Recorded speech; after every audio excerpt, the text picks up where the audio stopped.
नमस्कार दोस्तों, आप सभी का एक बार फिर से स्वागत है। आप सभी से बताना चाहता हूँ कि चार वेदों का सार क्या है। तो उसको मैं बताना चाह रहा था कि मूर्ख से, पागल से, गुरु से और माता पिता से कभी भी विवाद नहीं करना चाहिए। मूर्ख से, गुरु से, पागल से और माता पिता से किसी भी स्थिति में विवाद नहीं करिए। अगर बातें नहीं समझ में आ रही हैं, चीजें हद से आगे बढ़ गई हैं, तो वहां शांत होकर के, मौन को धारण करके धीरे से वहां से निकल लीजिए। ये चारों वेदों का सार है, क्योंकि ज्ञानम लवदुर्विदग्धम ब्रह्मापि नरम नरंजयति, नीति यह कहती है। तो इसलिए ऐसी स्थितियों में अगर कोई ऐसी चीजें आपके सामने आ गई हो, तो वहां से इन सारी चीजों को एक साथ हटा करके और शांति पूर्वक वहां से निकल जाइए, अगर आप सुन नहीं पा रहे हो तो। उसमें चार दुर्लभ गुण क्या है? उसमें पहला है कि धन के साथ पवित्रता, अर्थात जो धन अर्जन कर रहे हैं उसके साथ आप कितना निश्चल हैं, कितना निस्वार्थ भाव से कमा रहे हैं, ये हमेशा इसका ध्यान रखना चाहिए। क्योंकि धन की तीन गतियां हैं, दान, भोग और नाश। धन आपके कमाई में सबका हिस्सा है, तो अगर उसको उस प्रकार से नहीं करते हैं तो क्या होगा? उसका उपभोग करिए, और भोग संपूर्ण धन का भी नहीं हो पाएगा। और करते हैं तो अच्छी बात है, और नहीं तो संचय की स्थिति होगी तो फिर उसका नाश हो जाता है। तो इसलिए धन के साथ पवित्रता, इतना मत कमाइए कि हमारी अगली तीन पीढ़ियों तक को कुछ करना ना पड़े। पहले ही क्यों उनको विकलांग बनाना चाह रहे हैं आप? ठाकुर जी ने आपको सामर्थ्य दिया, आपको पुरुषार्थ दिया, आपको व्यवस्थाएं दी, तो इसलिए नहीं कि किसी का हित हो जाए या इतना कुछ संचय कर लीजिए कि रोग व्याधि से ग्रसित हो जाए आप। एक प्रसंग है जिसमें एक सेठ ने यह दृष्टांत, सेठ का दृष्टांत है कि आजीवन वह सेवा करता रहा और व्यापार करता रहा और धन का संचय करता था। अन्य अन्य किसी जगहों पे नहीं गया, न पूजा पाठ, न धर्म आदि किसी भी कार्यों में उसकी गति नहीं थी। और वो ये सोचता था कि जब हम सेवा से निवृत्त हो जाएंगे तो जाकर के ठाकुर जी का भजन करेंगे, चार धाम करेंगे, तमाम सारी चीजों की कोर कल्पनाएं बांधे हुए और हृदय में रखे घुमा पड़ता था। और अंततः ये हुआ कि उम्र 60 साल की हुई और रिटायर हुआ, अपने सेवा से निवृत्त हुआ, और सेवा के कुछ ही दिन पश्चात उसे हृदय का दौरा पड़ा। और क्या हुआ? हॉस्पिटलाइज हो गया। डॉक्टरों ने सलाह दिया कि अब ये कुछ दिन के मेहमान हैं। तब उसे सत्य का ज्ञान हुआ कि यह जो शरीर है वो नश्वर है, पानी के बुलबुले की तरह है, कब यह शांत हो जाए कोई नहीं जानता।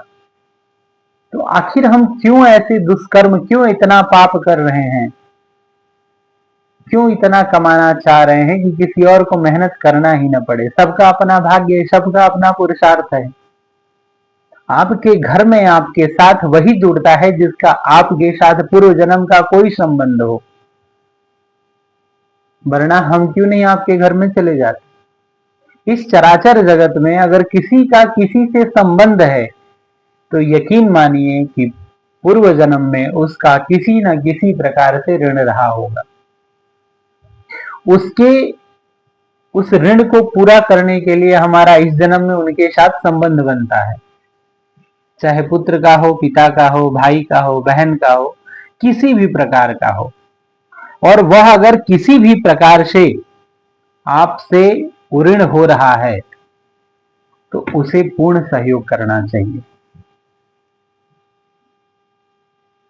बहुत सारे चीजों को आपने देखा होगा, क्योंकि ये दृष्टांत बहुत बड़ा है कि जन्म से ही संतान जो पैदा होते हैं उनको अनेकों रोग ग्रसित हो जाते हैं। क्या कारण है? क्या कारण है कि बहुतों के घर में सुख शांति चलती रहती है?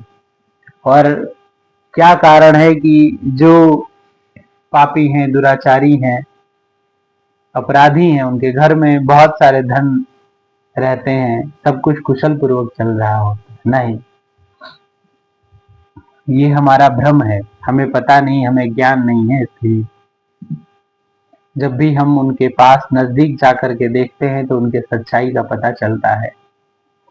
मैं ज्ञानी नहीं, मैं कोई ब्रह्मा और बृहस्पति नहीं, लेकिन यथार्थता जो मुझे पता है वो मैं आप सभी के समक्ष रखने का प्रयास करता हूँ। कितना सही है कितना गलत है ये मुझे नहीं पता, लेकिन मैं जो जान पाया, जिस भी साधन के माध्यम से मैंने साध पाया, वो सब मैं आप सभी के सामने रखना चाहता हूँ। अगर पुत्र है और वह आगे चल करके जन्म के साथ बहुत सारा व्यय हुआ, उसकी पढ़ाई लिखाई में व्यय हुआ और आगे चल करके वो दुराचारी निकल गया, कष्ट दे रहा है, दुख पहुंचा रहा है, बाधाएं पहुंचा रहा है, समस्याओं को खड़ी कर रहा है, तो घबराइए नहीं, क्योंकि पूर्व जन्म का कोई ना कोई ऐसा अपराध है जिसे वह पूरा करने आया है और अंततः वह रोग व्याधियों से पीड़ित हो गया और हॉस्पिटलाइज हो गया, असाध्य रोग हो गए, उसकी दवाएं चलती हैं, तो वो तब तक चलेंगी जब तक वो अपना ऋण आपसे मुक्त न करा ले। और आप यकीन मानिए कि अगर कितने भी जन्मों का शेष है तो वह बिना पूर्ण किए बगैर बार बार जन्म लेना पड़ेगा। जब तक वह पूर्ण नहीं हो जाता, इस शरीर के आवागमन मार्ग बंद नहीं होगा। इसलिए परमपिता परमेश्वर से आप प्रार्थना करिए कि किसी से आपका अपराध न हो, किसी का हित न हो, जितना हो सके एक दूसरे का सहयोग करिए। ये है धन के साथ पवित्रता। और अगर ये नहीं है तो फिर व्यर्थ है। और दान के साथ विनयशीलता। अगर किसी को कुछ दे रहे हैं तो ये घमंड और अभिमान मत दिखाइए कि मैं दे रहा हूं, आपको भी देने वाला कोई है, आपको किसी ने दिया है तब आप दे रहे हैं। तो कभी भी अभिमान मत करिए, जो कुछ भी देना हो विनयशीलता रहे और वीरता के साथ दया। अगर आप वीर पुरुष हैं, सामर्थ्यवान हैं, तो उसके साथ दया भी होना चाहिए, ठीक है। और अधिकार के साथ सेवा भाव, चाहे माता पिता के साथ हो, बड़े के साथ हो, गुरुजनों के साथ हो, ब्राह्मणों के साथ हो, अपने सहोदरों के साथ हो, अपने प्रियजनों के साथ हो, हमेशा सेवा का भाव रखिए। जितना भी ठाकुर जी दिए हैं वो सब कुछ समर्पित हो, संचय का नहीं सोचिए, क्योंकि संचित किया हुआ धन का नाश हो जाता है, क्योंकि हम उससे कहीं ना कहीं कोई ना कोई बीमारियों को बटोरते हैं। तो इसलिए संचय इतना भी ना करिए जिससे समस्याएं खड़ी हो जाएं। हमेशा इन सारी बातों पर विचार करना होगा और जीवन में 4 चीजों से शर्म नहीं करनी चाहिए। पहला है पुराने वस्त्र, जिन्होंने आपके शरीर और आवरण को ढका है। और दूसरा है गरीब साथी, चाहे कितना भी गरीब हो। आप देख लीजिए कृष्ण और सुदामा की मित्रता, कहाँ त्रिलोक त्रिलोक का स्वामी, त्रिभुवन विजयी, योग योगेश्वर भगवान कृष्ण, और कहाँ सुदामा। लेकिन गरीब साथियों के साथ कभी शर्म नहीं। उसी गोकुल में, उसी मथुरा में जब भगवान से मिलने गए थे सुदामा जी, इतना उपहास किए वहां के लोग, लेकिन सुदामा जी रोते रोते लौट रहे। भगवान ने जब नाम सुना कि पूछत दीन दयाल को दाम और बतावत आपन नाम सुदामा, जब नाम सुने हैं तो एक प्रसंग ये भी आता है कि सुदामा सुदामा कह के दौड़े कान्हा, मुरलिया कहीं और कन्हैया कहीं। सुध ही नहीं रह गई शरीर में कि सुदामा मेरा मित्र आया है मेरे द्वार पर। तो इसलिए मित्रों के साथ, गरीब साथियों के साथ कोई भी शर्म नहीं होनी चाहिए। पुरुषार्थ के बल पे आप थोड़े योग्य बन गए हैं, थोड़ा धन हो गया है, तो इसलिए मित्रों को मित्र ही समझिए। उन्हें गरीब नहीं समझती। और बूढ़े माता पिता से आज के परिवेश में ये प्रसंग बहुत ही विशद है, बहुत ही विचारणीय है। किसी दिन मैं इस पर बताऊंगा कि आजकल कितना शर्म आता है अपने बूढ़े माता पिता की सेवा करते हुए। और अगर ये शर्म की बात नहीं होती तो इस चराचर भारत में वृद्धाश्रमों की संख्याएं नहीं बढ़ती। है धन्य वो पैदा करने वाले जिन्होंने पाल पोस करके आपको इस काबिल बना दिया कि आप 4 पैसे के आदमी हो गए। और 4 पैसे क्या मिला आपको, आप तो अभिमानी हो गए। आपने अपने बीवी और बच्चों के कहने पर माँ बाप को वृद्धाश्रम तक पहुंचा दिया। दुर्भाग्य है, आपका अधिकार है आपको कि आप इस धरा पर हैं। आप अगर अपनी माँ बाप की सेवा नहीं कर पा रहे हैं तो यह जीवन जीना अधिकार है। आप दूसरों के सामने पुरुषार्थ दिखाते हैं कि धनवान हूं मैं, मेरे पास ये है, मेरे पास गाड़ी है, मेरे पास बंगला है, मेरे पास लोग हैं। कुछ नहीं है आपके पास।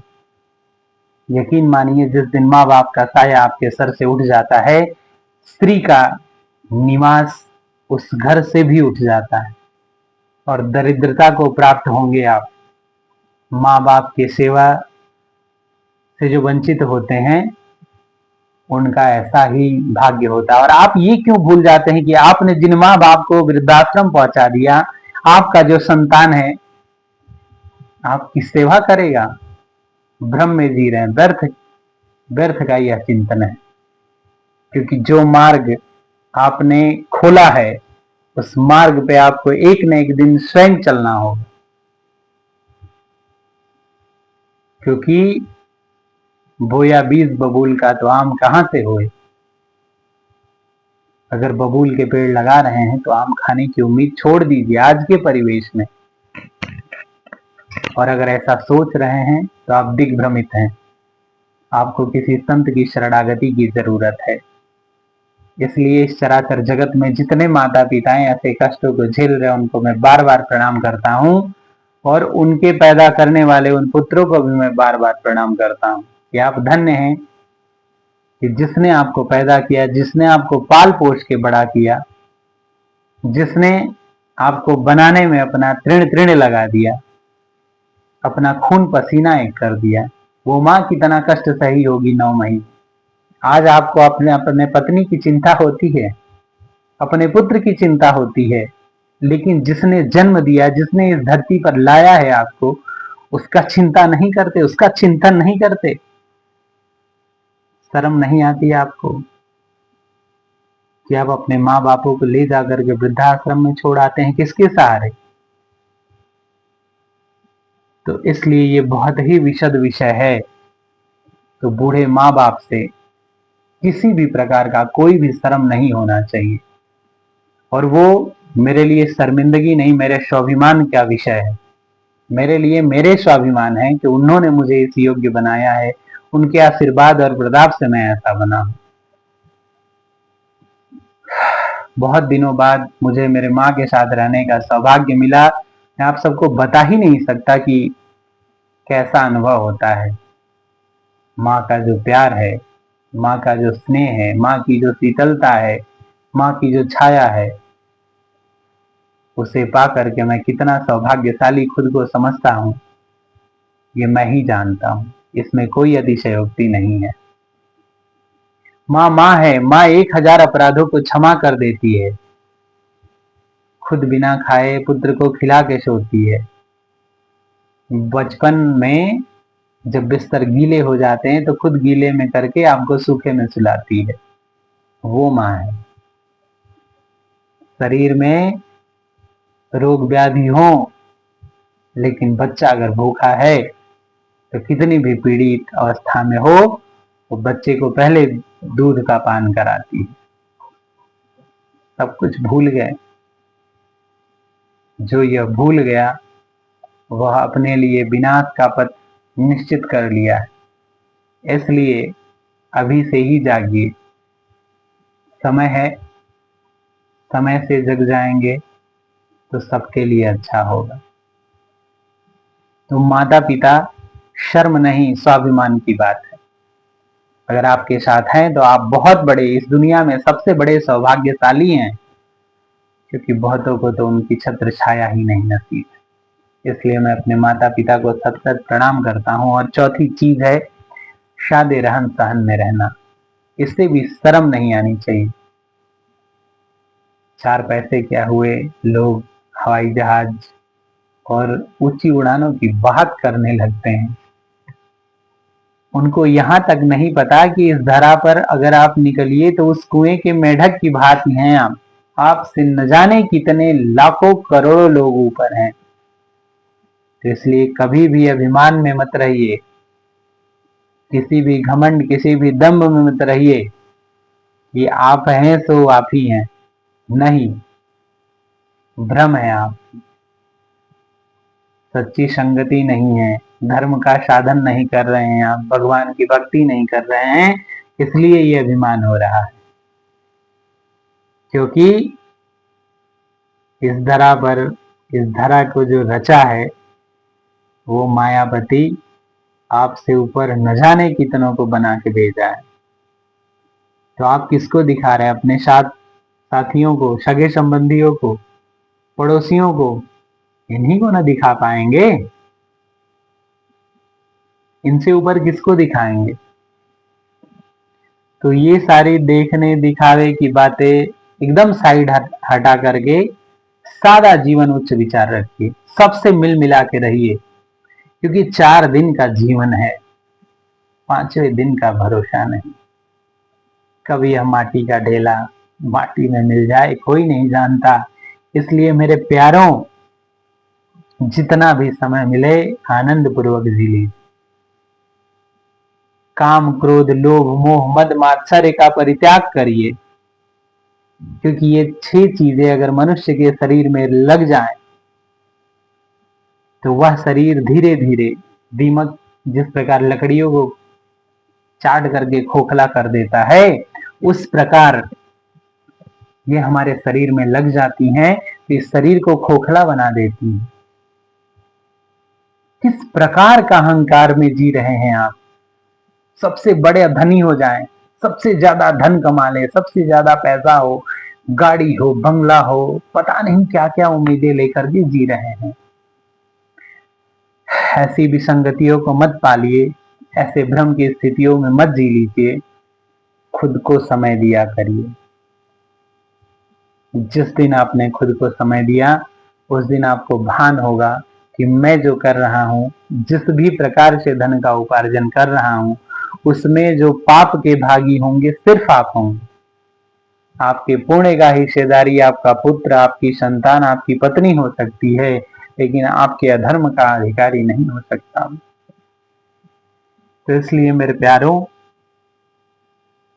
संगति और सद धनार्जन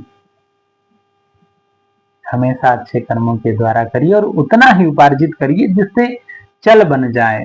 क्यों इतना अर्जित करना है भैया? जिससे विसंगतियां आ जाएं, जिससे अस्वस्थता आ जाए, जिससे समस्याएं खड़ी हो जाएं। ऐसा मत करिए, ऐसे धनों का कोई लाभ नहीं। तो ये 4 से शर्म नहीं करनी चाहिए, वो मैंने बताया। पहला पुराने कपड़े, दूसरे गरीब साथियों से, तीसरे माँ बाप से, और चौथे हैं सादे रहन सहन। हमेशा इसको जीवन में उतार के रखिए। और एक और चीज है, जो है 4 से 4 भाग जाते हैं। वो क्या चीजें हैं मैं आपको आगे बताऊंगा।